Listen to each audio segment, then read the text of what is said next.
5 minutes. That's how much air I have left. Give or take a few seconds, of course. I don't know exactly how long I've been in here. I do know this room holds roughly 10 minutes of air once it's been sealed.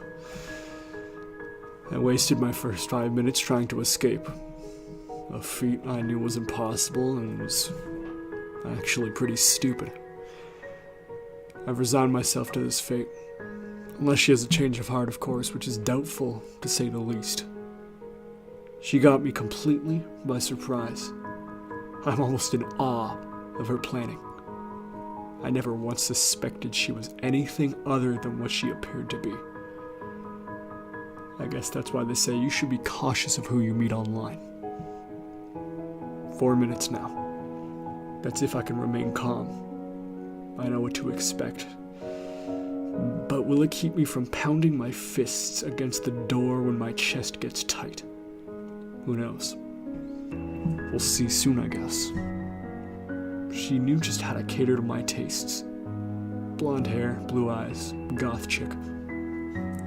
Something about the light-dark contrast appeals to me. It helped that she looked familiar. I couldn't quite place who she was at first. She played a good role and got the best of me. She knew just how to make me comfortable, how to stroke my ego and lull me into a false sense of security.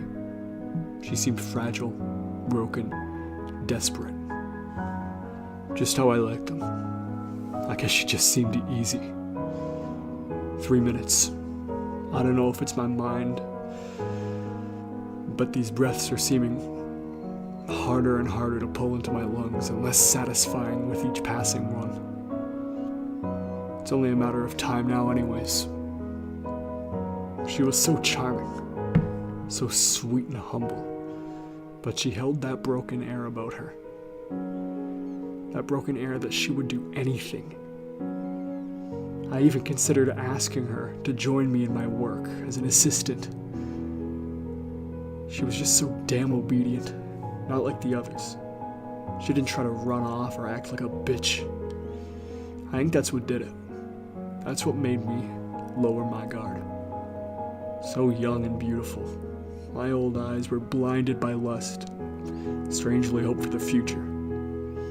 Hope that she would be the one that I could teach.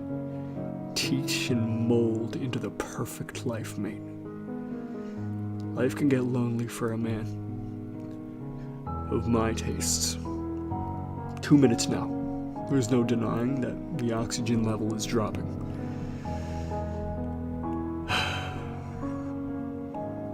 My chest is starting to burn and panic is clawing at my brain.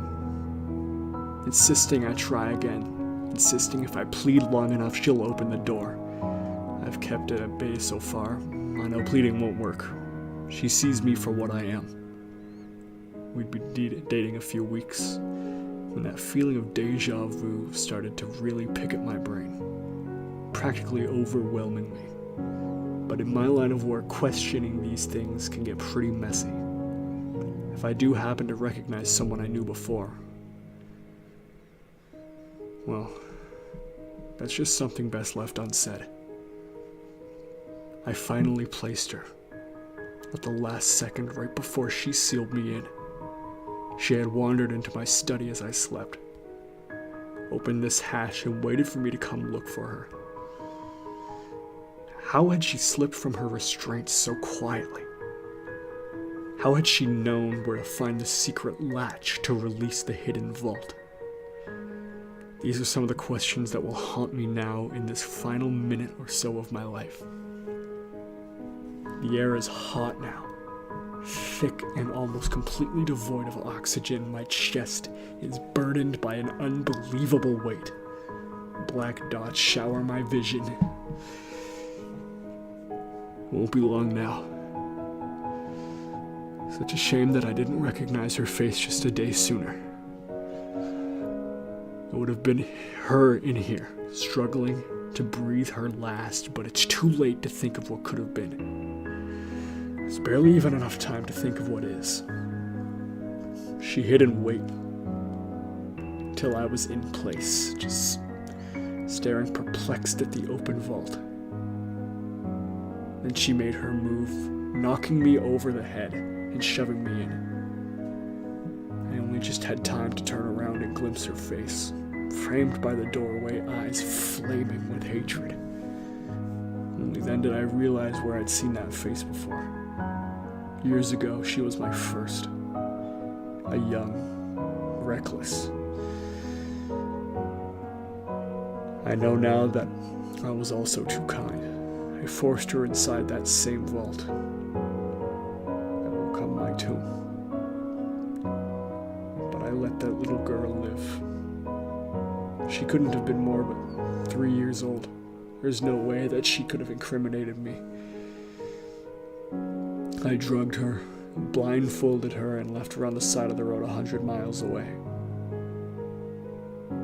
I never knew what became of her until now. It sickens me that my final thought as my vision fades and my chest feels about to explode will be of those same hate-filled eyes staring up at me. From the face of her mother.